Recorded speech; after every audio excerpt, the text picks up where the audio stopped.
George Warren Haggie. Hey.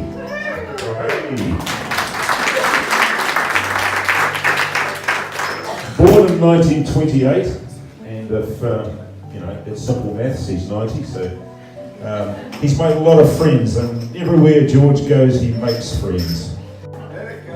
You were one of the kindly ones, and I must admit the nuns were very kindly, and they did a wonderful job teaching us early education.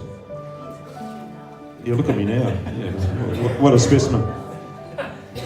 I can see these little kids just as little kids, and I'm very surprised when I see Marcus over there, and I thought I've just got that picture in my mind. I've just got little Julie with the brown eyes, and I remember little Timmy running around with his mother.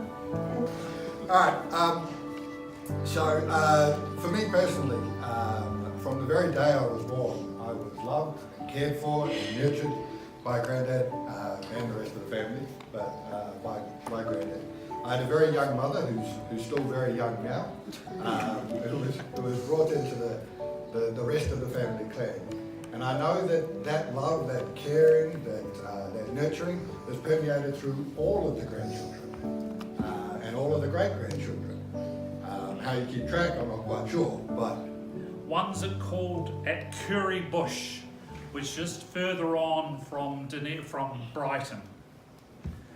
A few days back I climbed the mound where the farmhouse had stood, as green as any that the Maoris made along that coast. The fog was blowing through gates and up gullies, hiding even the stems of cotsfoot grass that had sprung up in place of the sitting room table and the small brass kerosene lamp my mother lighted every night, whose white wick would burn without changing colour. Somebody must have used the old brushwood fence for kindling 20 years ago. Outside it, my father stood when I was 3 or less, holding me up to look at the gigantic rotating wheel of the stars whose time isn't ours. The mound yielded no bones, no coins, but only a chip of the fallen chimney I put in the pocket of a damp coat before I bumbled back down the road with soaking trousers. That splinter of slate rubbed the keys and cloth like an amulet, would hold me back if I tried to leave the island for the streets of London or New York. I hope one day they'll plant me there, the kind of the hole that they dig for horses under a hilltop cabbage tree, not too far from the river that goes southwards to the always talking sea. I'm proud of you.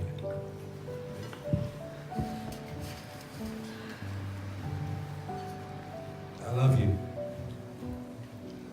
Always have and always will. What George taught me was acceptance. Acceptance of everybody. And while you may disagree with them or not like them or whatever, there's no room in his heart for love, for hate. There's room for love.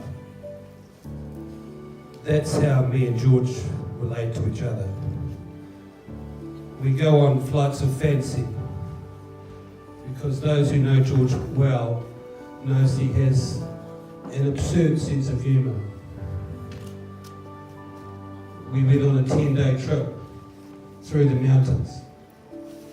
We had a couple of blues. There was an occasion there, coming out of Caramere Bend, where I was striding up ahead and George was back there, and he just told me essentially to go away because he was struggling and I was moving. But we got to the hut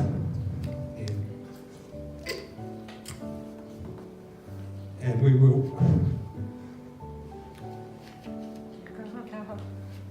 were one again. And that's me and George, one again. George and I, as you have heard, go back, way back to 1948s and 49s, perhaps early 1950. And we had a lot of similar interests.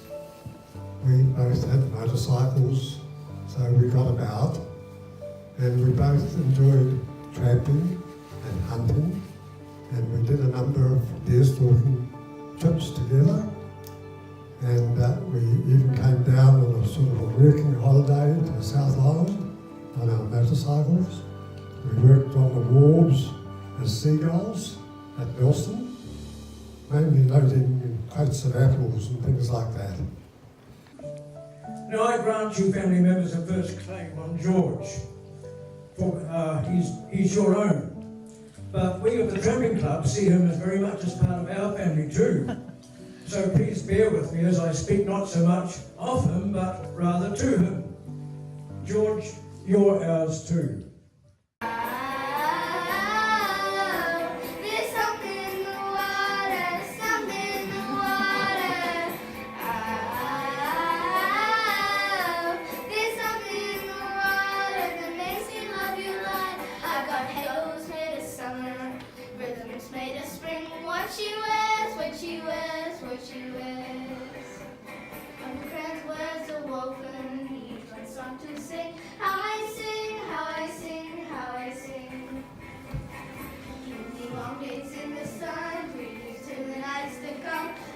In the morning, laying in all lazy.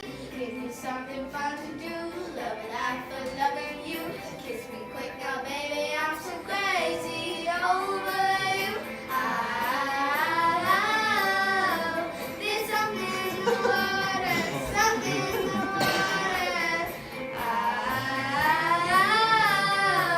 There's something in the water that makes me love you like I do.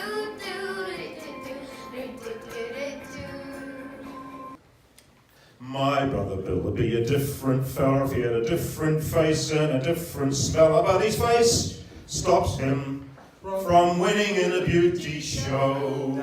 Well, Bill got drunk one foggy morn, he lay on the ground and began to yawn when a poor old man came shoveling coal nearby. Now, this old man was a short-sighted fellow. When he saw Bill's mouth, he mistook it for the cellar, and he shot the lot right into Bill's mouth, no joke.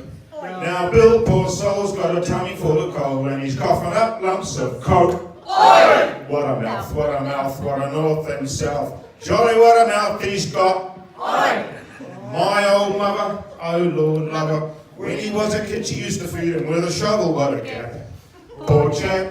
He's never been known to laugh, 'cause if he did, it's a penny to a quid, his face would fall in half. Oi! What a mouth, what a mouth, what a north and south. Jolly what a mouth he's got. Oi! Good on you.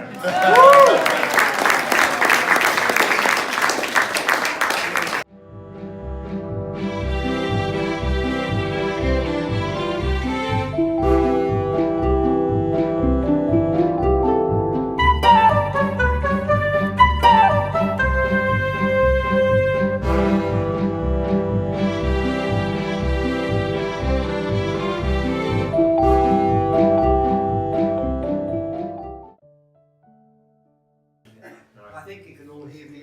It's been a wonderful life. It's been a marvellous life. And thanks so much for coming. You really made it. All you people. It's just marvellous that you've all come and had this celebration. I'll start right from the beginning. My father was, and then so I'll tell you how I met my first wife, Nairi, was an amazing, wasn't she? Your mother. She was an amazing person. And I used to go to this Catholic dance. We used to call it Sloppy Joe's, you know,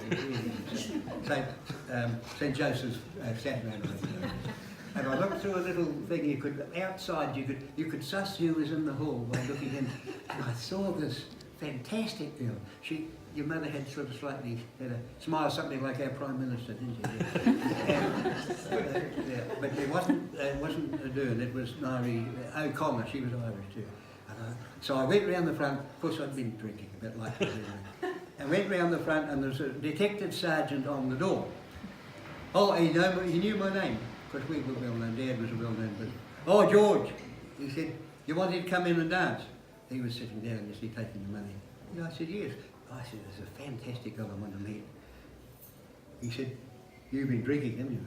And he wouldn't let me in. I had to wait. He come back next week. And I thought, will she be there next week? But she was. And I got her up to a dance. Oh, wow! I said, well, sit down here. And I realised this was about as far as they would go. And then this lovely little lady, she didn't know it. And I said, you can sit down here just beside me. And she had a European accent. And when I got to her, I thought, wow. and that's where it started. And so this was nice. Sort of, we're friends for a few years. And then in 1990, we decided to marry. And now that's brought in Elizabeth's family too. And so, you know, I reckon that's a great life. What do you reckon? Yeah. So here we are now. Quite a few years on. We've been married a few years now, haven't we? But it has been wonderful. And I think the most important thing in life is to, no matter what happens, just keep hanging in there. Happy birthday to you. Happy birthday to you. Happy birthday, dear George. Happy birthday to you. Hip, hip. Hooray! Hip, hip. Hooray! Hip, hip. Hooray! 1, 2, 3, 4, 5, 6, 7, 8, 9, 10, 11, 12, 13, 14, 15, 16, 17, 18, 19, 20.